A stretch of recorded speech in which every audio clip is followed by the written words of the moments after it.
What's up guys, Sean here, and today we're closing out 2018 with an awful video from the Young Turks.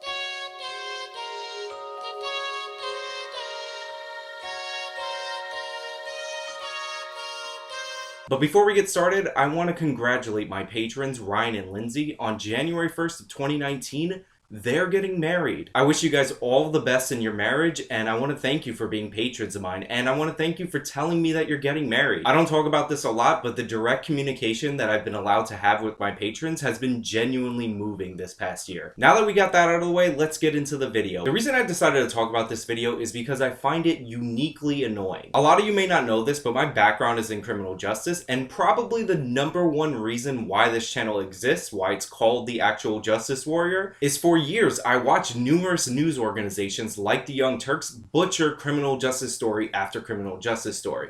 And this video is no different. And one of the ways that criminal justice reporting is often butchered by the media is using two different cases in two different jurisdictions in order to promote a predetermined agenda. And that's exactly what the Young Turks do in this video.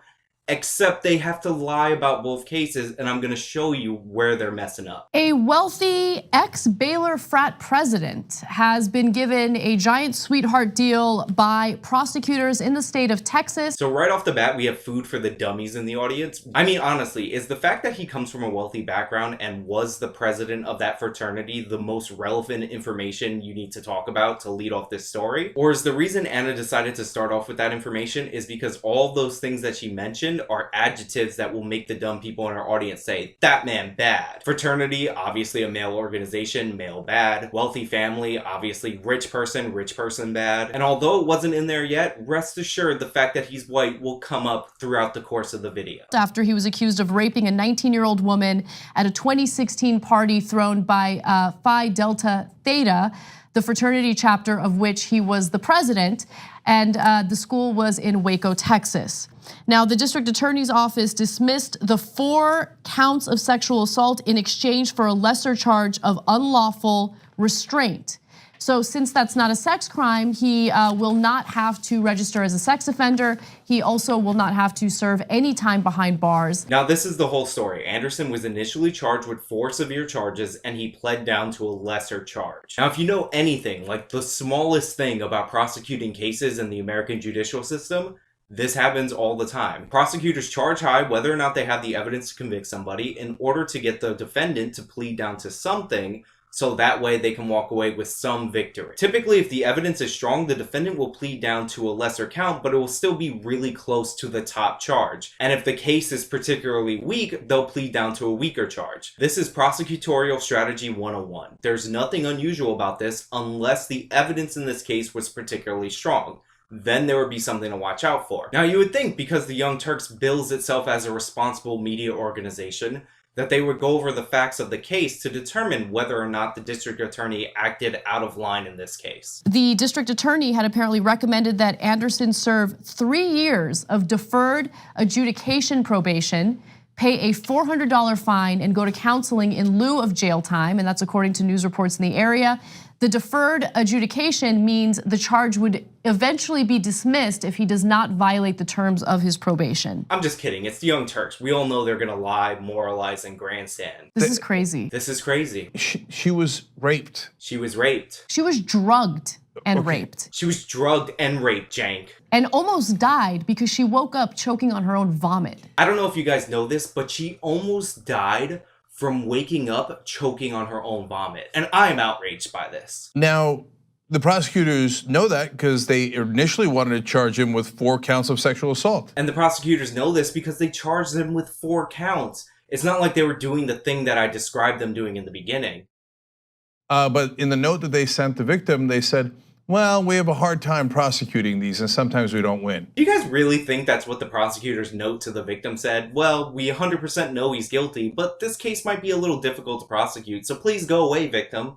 Get out of here. Call me crazy, but I think there might be a little bit more to the story than that. Now, before we get into this case, I want to say that I don't know what happened. Obviously, this was between these 2 people, and none of us outsiders know. But I do know what the evidence says, and if TYT were a responsible media outlet, they would tell you what the evidence says rather than what was initially alleged. We all know that over the time of an investigation, you get more information, not less information. So the fact that they're reporting from the victim's account of events and what was initially alleged is completely dishonest. A perfect example of this dishonesty is the way that Anna just asserts that the alleged victim was drugged. She was drugged and raped. Now you would think that based on the way Anna said that the drug test that she was given came back positive. But in reality, it did not come back positive. Now that doesn't mean 100% that she wasn't drugged. A lot of these date rape drugs can be out of your system as early as 12 hours after they're consumed. But the fact that she tested negative cuts against the district attorney's case. And ignoring that is dishonest. Another thing that cut against the district attorney's case is the medical examiner report. According to the medical examiner, the alleged victim did sustain injuries from a sexual encounter, but the injuries weren't consistent with an assault. They were consistent with a first-time sexual encounter. The alleged victim stated that she was a virgin prior to this encounter, so that's exactly what you would expect to see if you were a medical examiner and the sex was consensual.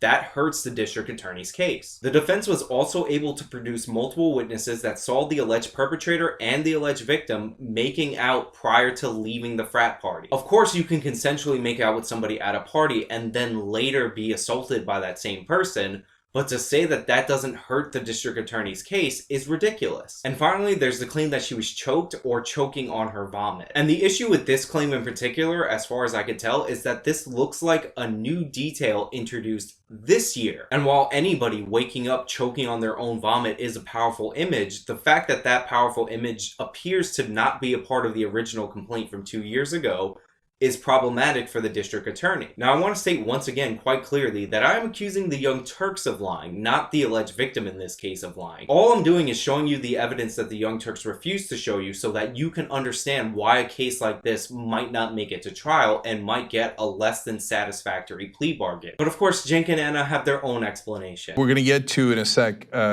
how other people in this country are treated if they are poor, women, Black. The worst case scenario is, oh, that's a boy, that's a white boy, look like just like my son. Yeah, no, come on, what are we gonna ruin his life? And he's got fancy lawyers. No, he's a good white kid. I think it's important to point out right now that the district attorney in this case is a woman. Obviously, regardless of the gender of the district attorney, the presupposition that people see the world the way that Cenk, Anna, and the Young Turks see it on completely racial terms is ridiculous. But even if you have that much of an intellectually crippled worldview, shouldn't she relate to the victim because she's also a woman? Okay, now let's turn to a different case and see what happens to you if you're not rich in America.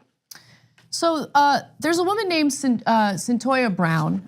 10 years ago, she was convicted of murder and sentenced to life behind bars.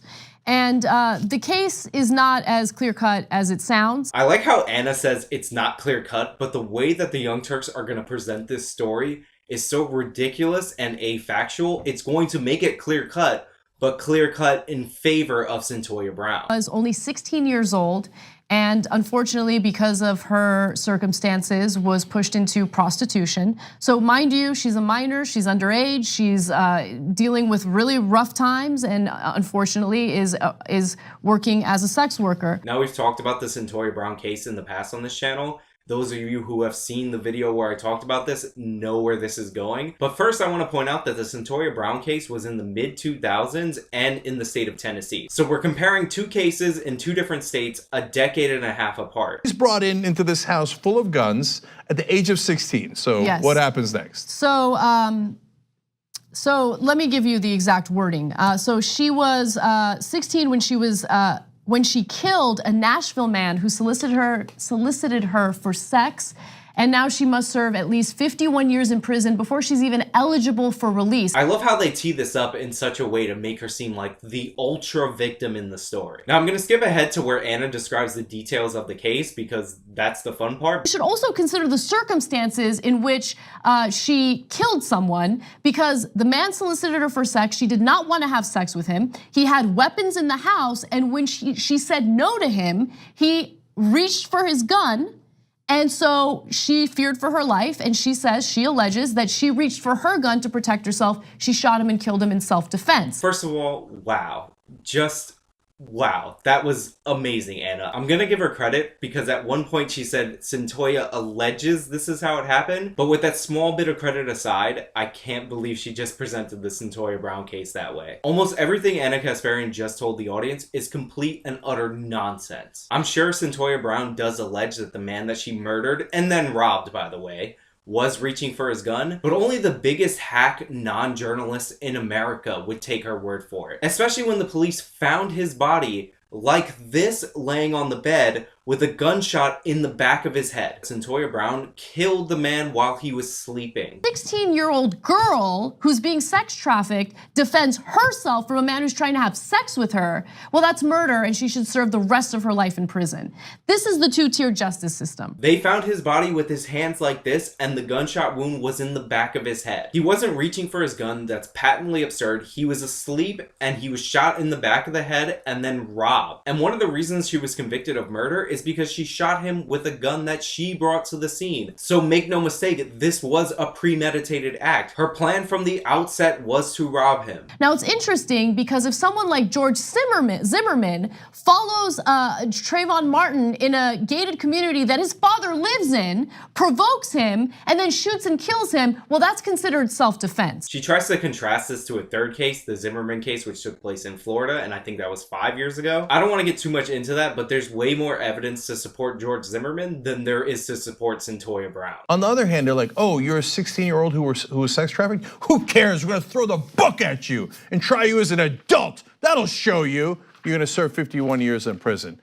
For the guy who was having sex with you illegally in 2 different ways. Again, she shot the man in the back of the head while he was sleeping with a gun that she had brought to the scene on her own. She then robbed him, including going into his pants and taking the money out of his wallet. Then she stole his car, drove to a parking lot, met her pimp, and gave him all the stuff that she stole from him. Like I said in the video where I talked about Cyntoia Brown before, there's a good argument to be made that people under the age of 18 should not be tried as an adult. I actually agree with that position. We should be more lenient when it comes to children. I find it very hypocritical that a 16-year-old is treated like a child in most circumstances, except when it's convenient for the prosecution to try that person as an adult. You can make the case that adults are adults and children are children, but there is no excuse for lying about the details in the Cyntoia Brown case. And that's especially true when you consider the fact that the Young Turks aren't advocating for a change in the juvenile criminal justice system. They're lying to stoke racial tensions. The fact that one guy gets no jail time and the woman who was protecting herself is gonna get 51 years.